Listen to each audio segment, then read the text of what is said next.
There's a kind of silence that lives between two people who share a bed, but not a word.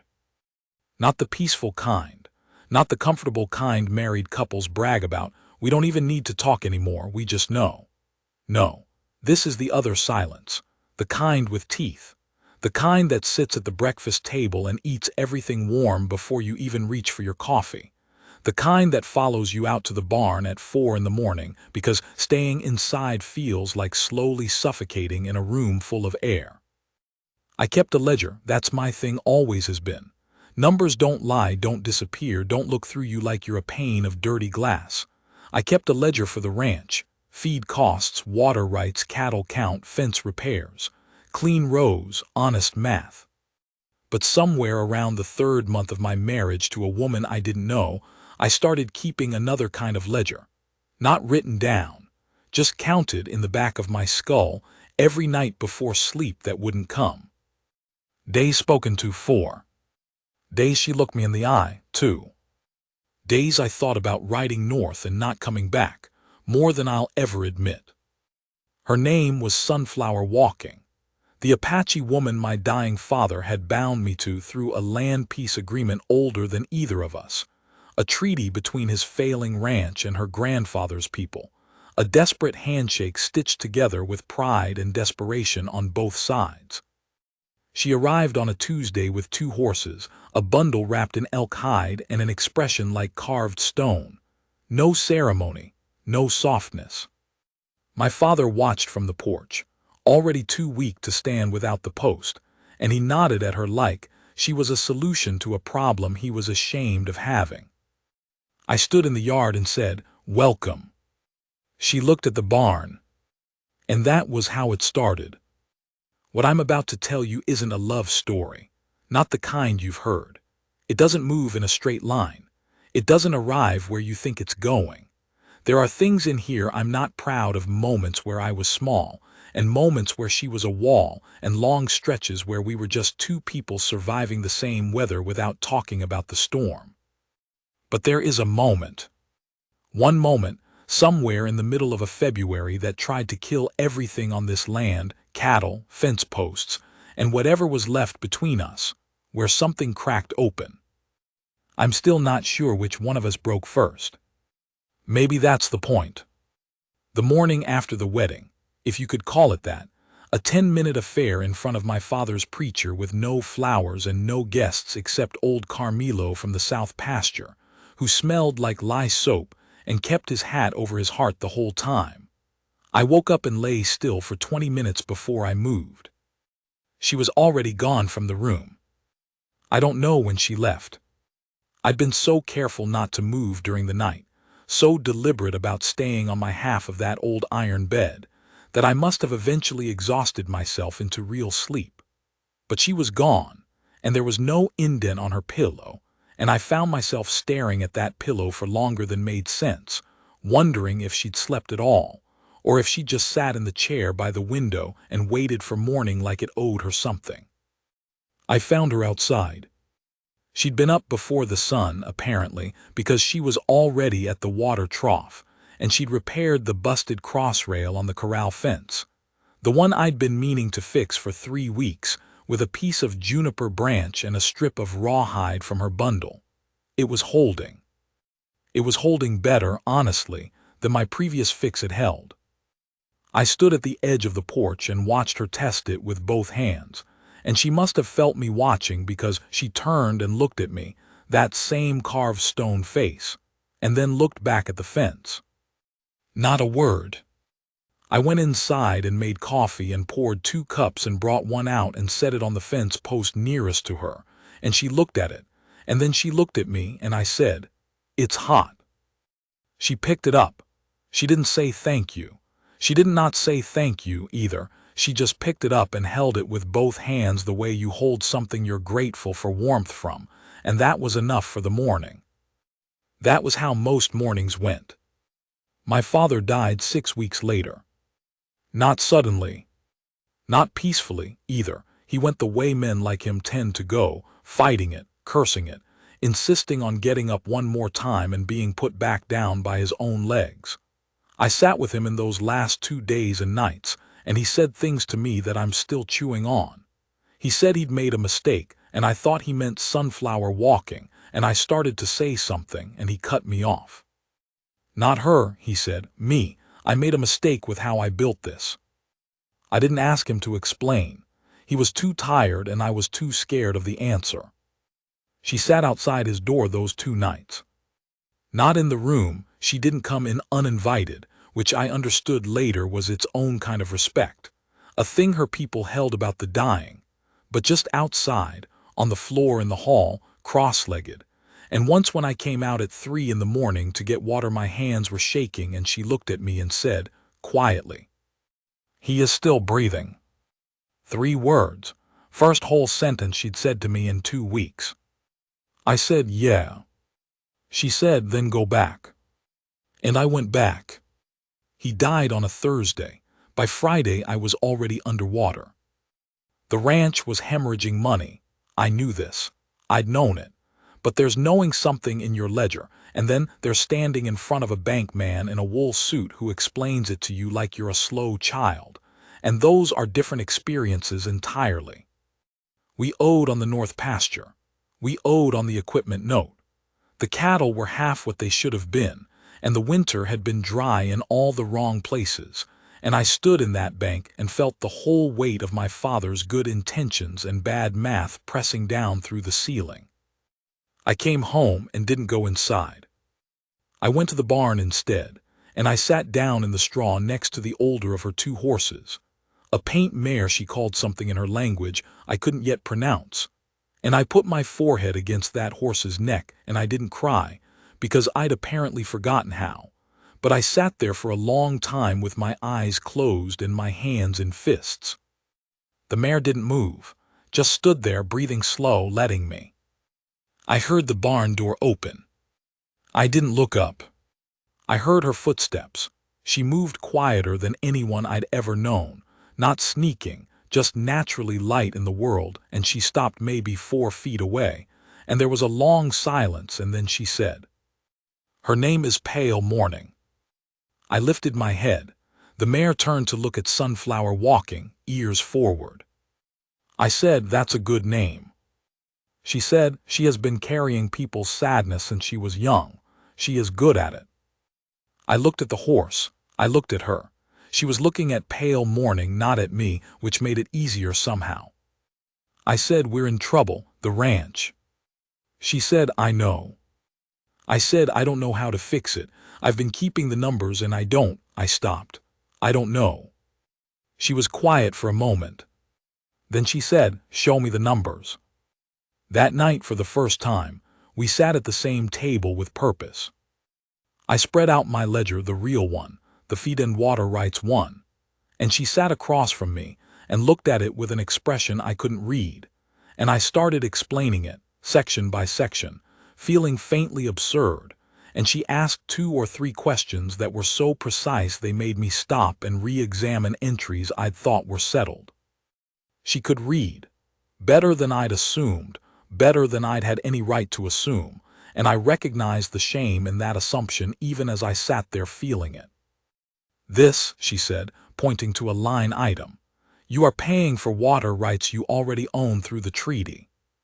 I looked at the line. I'd inherited it from my father's bookkeeping. It had never occurred to me to question it. "That's $12 a season," she said. 3 seasons, $36 paid for something already yours. It wasn't a fortune. It wasn't the solution. But she said it so plainly, without triumph, without making me feel foolish. Just here is the thing, here is how it is, that something in my chest shifted. I wrote it down in the ledger's margin. She watched me write it. She said, "There will be other things like this." I said, "How do you know?" She said, "Because your father was a man who trusted other men too much and documents too little." I almost laughed, didn't quite make it, but almost. The weeks that followed were strange, not warm, not yet, but different. She began pointing things out quietly, without making them into lessons. The way the south field drained badly in certain rains. The cattle behavior before a temperature drop. She knew things about this land that I'd lived on for 28 years without learning, and she offered them sideways, almost accidentally, the way you'd mention the weather. I listened. I started listening like my life depended on it, because increasingly I thought it might. She cooked sometimes. Not for me or not explicitly, she just cooked more than she needed and there was always a second bowl. I ate it. It was good. I told her once that it was good and she said, I know, without arrogance, just like she was acknowledging a fact, and somehow that made me feel better than a thank you would have. I repaired the east gate latch she'd been working around for a week. She came out and tested it and nodded once. That nod kept me warm for 3 days, which told me something about my state of mind I wasn't ready to examine. The night that ended part 1, the night I think of when I think of where things turned, was an ordinary one, except it wasn't. We'd been working late in the barn, checking on a cow that was close to calving, taking shifts, and it was past midnight and cold in that specific February way where the cold has personality, where it finds every gap in your coat and introduces itself personally. I'd fallen asleep on the hay bales and woken up disoriented, and she was there, crouched by the lantern, and the calf had come, and she'd handled it herself without waking me, and the cow was fine, and the calf was trying to stand on its ridiculous legs, and the whole small miracle of it was just happening in the lantern light like it was the most normal thing.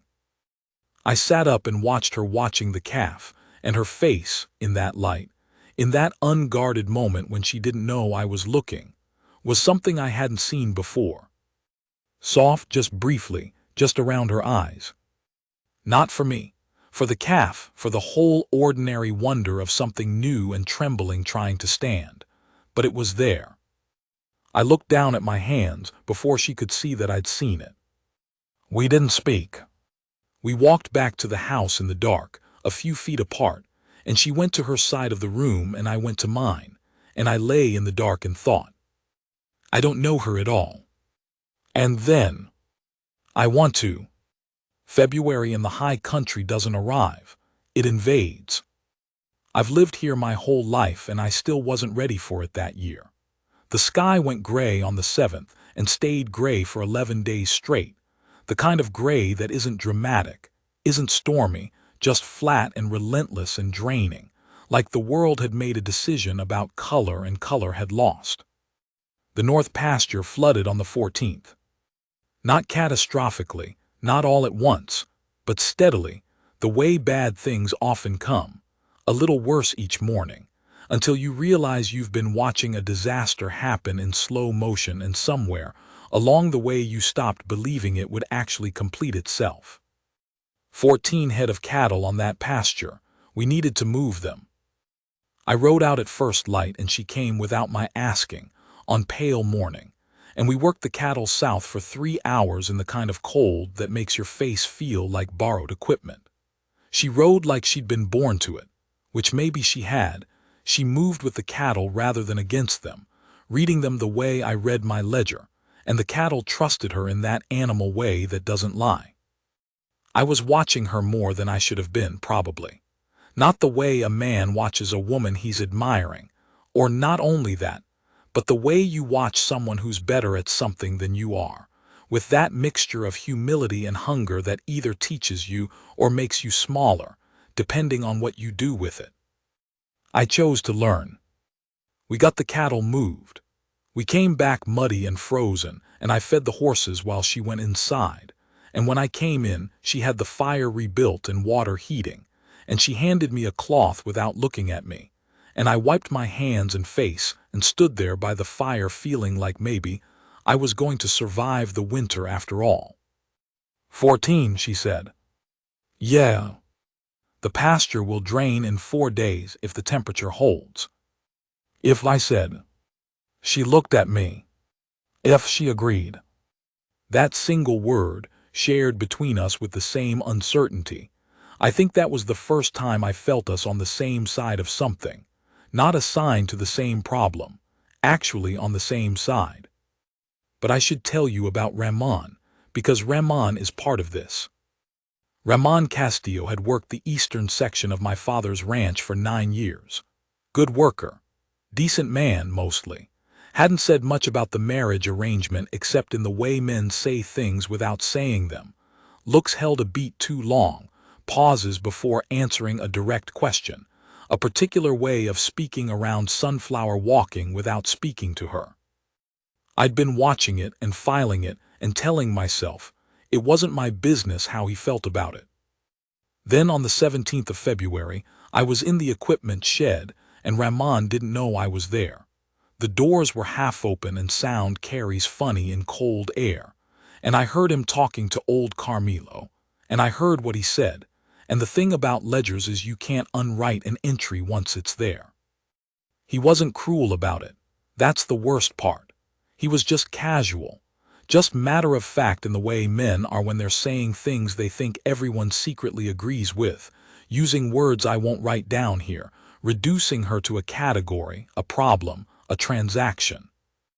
I came out of that shed and stood in the light, and Ramon saw me, and his face did the thing faces do when they realize what they've revealed. That rapid recalibration, that attempted reset. I said, "Pack your things." He started to explain. I let him talk for 10 seconds. I said, "Pack your things." Old Carmelo said nothing. He'd had his hat in his hand since I'd come out. He was looking at the ground. I said, "Carmelo, you can stay or go, up to you." He stayed. Letting Ramon go cost me work I couldn't afford to lose in the middle of a bad February. I knew that when I did it. I did it anyway, and I'm not telling you that to make myself sound principled. I'm telling you because I spent the rest of that day working twice as hard in the cold trying to cover for the gap, and by evening I was exhausted and angry and feeling, underneath the anger, something I couldn't locate a name for. She was at the table when I came in. She looked at me. I said, "Ramon's gone." She was quiet for a moment. "I heard," she said. I said, "It'll put us short for the next few weeks." She said, "I know." I sat down across from her. I was too tired to keep anything at distance. I said, "Does it bother you, what men say?" She looked at me for a long time, not evading the question, measuring it. Then she said, "What they say tells me what they see. What they see tells me what they have learned." Pause. Most men have learned very little. I said, "That doesn't answer my question." She said, "Yes, it does." I thought about that. Does it bother you what I say? She looked at me differently then. Something shifted in those careful eyes. "You say very little," she said. "That is not the same as nothing."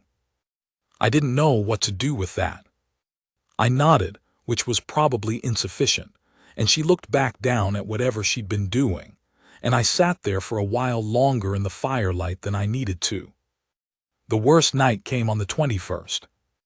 I keep that date in the ledger, not with money numbers, just the date and a single word I'll get to. The temperature dropped so fast that evening you could almost hear it, a settling sound in the walls, a tightening. I'd gone out to check on the cattle one last time, and found the young heifer we'd been watching. She'd been off her feed, moving wrong down on her side in the near pasture. I knew what that meant. I tried not to know, but I knew. I was already in my knees in the mud working on her when Sunflower walking arrived. I hadn't called out. She'd just come, carrying the lantern and the bag of things she'd assembled over weeks that I'd never quite cataloged.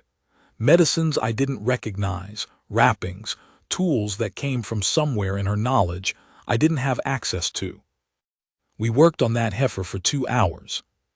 There are things you do when you're trying to keep an animal alive in the cold that are not pretty. There are decisions you make about how much more you can ask of a body that's already given everything it has. We didn't talk much. Some of it was direction. Some of it was requests.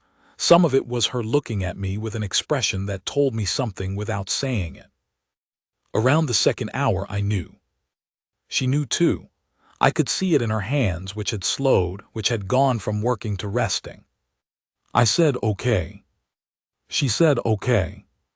We stayed with the heifer until she was gone, and then I stayed with her a bit longer, because that's what you do or what I do. You don't just walk away from something once it's over. Sunflower Walking didn't walk away either. We walked back to the house side by side in the dark and the cold, and neither of us spoke. And at the door she stopped and looked up at the sky. Clouds had finally broken, and there were stars everywhere, just pouring out across the dark, obscene amounts of stars. And she said something in her language, quietly, to herself or to the sky or to the heifer. I don't know which. I didn't ask her to translate. Some things aren't meant to cross that distance, or they cross it without words. I opened the door and stood aside, and she went in, and I looked up at those stars for a moment before I followed her. And the word I wrote in the ledger later that night, just one word, next to the date, was together. March arrived like an apology. Not dramatic, not sudden, just a slow warming, a degree or two each morning, the kind of change you feel in your hands before you understand it in your head, the air losing that particular cruelty, the mud beginning to carry the smell of something other than cold, and the cattle lifting their heads differently, like they were receiving a message. I noticed her noticing it. She stood on the porch one morning and breathed it in, and her eyes closed, and I watched her the way I'd been catching myself watching her more and more. Furtively, carefully, the way you look at something you're still deciding how to feel about, which I was. She opened her eyes and caught me. I looked at the horizon. She said, almost to herself, "First thaw carries the seeds from last season." I said, "What?" She said, "Things that fell in autumn, they move now in the water." I thought about that, seeds in the flood water. Yes. Going downstream. She looked at me, or taking root where the water slows. I had the feeling she wasn't entirely talking about seeds. I had that feeling more and more. There was a man who came in March. A speculator from the East, you know the type, or maybe you don't, but the territory was full of them then. Wool suits that had never seen a fence post, leather satchels with papers in them that rearranged reality into numbers that suited someone far away. He came about the North Pasture. He'd heard it had flooded. He'd heard we were short on labor. He'd done his arithmetic. His offer was almost reasonable. That's how those offers work. They're almost reasonable, just a few degrees south of fair, carefully calibrated to feel like a lifeline when you're cold enough to take it. I sat with him in the front room and listened to him talk, and he was very good at talking, and he never looked toward the kitchen, where Sunflower Walking was working, or appeared to register that she was there, which was its own kind of dismissal. I said, "I'll think on it." He said he'd be at the town hotel till Friday. After he left, I stood in the kitchen doorway. She was at the table with the ledger, the real one. She'd been studying it or had picked it up. I'd stopped tracking when she picked it up and when she put it down, which means I'd stopped being guarded about it, which means something. She said, without looking up, "He wants the north section." Yeah. It is the best draining soil on this land. In 4 years, it will be worth 3 times what he offered. I leaned on the door frame. "How do you know that?" She looked up, "Because I know this land." There was something in how she said it. Not your land, not the land, but this land. Like it was a shared thing between us and the soil, and whatever came before either of us. I said, "We could use the money." She looked at me steadily. I said, "I'm not going to take it." She looked back at the ledger. "I know," she said. I said, "How?" She said, "Because you kept the heifer's pasture even when she died. You don't sell ground just because it's had trouble." I'm going to tell you about one evening in late March, because it's the center of everything, even if it didn't seem like the center at the time. We'd had a long day fence repairs on the east section, the kind of work that's just grinding physical effort with no particular reward, except that the fence exists afterward. Carmelo had helped, good-natured and quiet in the way old men are when they've decided they're past needing to impress anyone. She and I came back to the house near dusk, and something was different in the air, and I realized after a moment that it was flowers. Something was blooming on the hill south of the house. Small white things I'd never learned the name of that only came for about 2 weeks in late March if the year had been wet enough. And this year, for all its grief, had been wet enough. She stopped on the path and looked at the hill. I said, "I don't know what those are called." She said the name in her language. Then, "In your tongue they have no name, they are just wildflowers, which is not a name." I said, "What does your name for them mean?" She thought for a moment. Something like, "The ones who come back without being asked." We stood there for a moment. I said, "That's better." She said, "Yes." Then she said, "My grandfather told me that when my grandmother was given to him in a peace arrangement." She paused, and I was absolutely still. "She hated him for 2 seasons." I said nothing, I waited. In the 3rd season she stopped hating him because she realized he had been hating himself on her behalf. And that is, she stopped again. That is a harder thing. I felt something in my chest that I can only describe as a locked door, realizing the key has been in the lock for a while. I said, "Sunflower." It was the first time I'd said her name. Her full name, not the truncated version I'd been using in my head. She looked at me. I said, "I'm sorry for the arrangement, for the way it was done, for what you were asked to do." She was quiet for a long time. The flowers on the hill moved in the evening wind. She said, "I was not asked." I agreed. I said, "Why?" And she said, "Because my grandfather said your father was a man who was afraid of becoming his own father, and that is a man who is trying." She looked at me. I thought perhaps his son was the same. I thought about my father dying in that bed, saying I made a mistake with how I built this. Not talking about her, talking about how he'd built a life without enough room in it. I said, "I don't know if I'm that man yet." She said, "No, but you are learning what that man looks like." The night I call the real beginning, though beginnings are slippery things, happened 4 days later. I'd been up late with the ledger. The real one, the new version I'd been rebuilding with her corrections and additions, and for the first time in months the numbers were not a source of dread, just information, which is what numbers should be. I came to bed late. She was awake, which surprised me. She was usually asleep before me, or pretended to be well enough that I'd stopped second-guessing it. She was sitting up looking at something in her hands. In the low light I couldn't make it out at first. Then I could. A small carved figure, elk antler maybe, a horse in mid-stride. I sat on my side of the bed. She held it toward me. I took it carefully. It was worn smooth in certain places, handled a long time by more than one person. I said, "Pale morning." She said, "My mother made it, for my first journey away from home." I held it like it was something I could break, which I couldn't, which she knew, but that's how you hold things that matter to someone. I said, "I'll get you something from this ranch. Something that's yours from here." She said, "I know what I want." I looked at her. "Teach me the ledger," she said. "The whole system, not just what I have learned from watching, the full account of this place." And I understood. This wasn't about numbers. It was about being of a place, being accountable to it. She was asking to be a part of the ledger, not just a footnote in it. I said, "Tomorrow, start from the beginning." She said, "Good." She lay back down. I lay back down. And between us, where the cold distance had lived for so many months, there was just air. Just the ordinary warm air of 2 people breathing in the same room. The morning after that, I walked out to the barn at first light, and she was already there, of course she was, not fixing something this time, just standing next to pale morning with her forehead against the horse's neck, the same way I'd done in the barn that terrible evening after the bank. I stood at the barn door and didn't go in. She didn't turn around. She said, "There is coffee already made."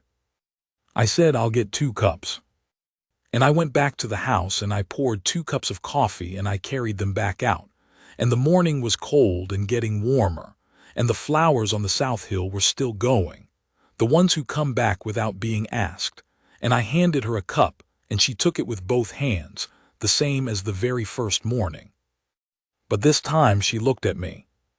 This time she said, "Thank you."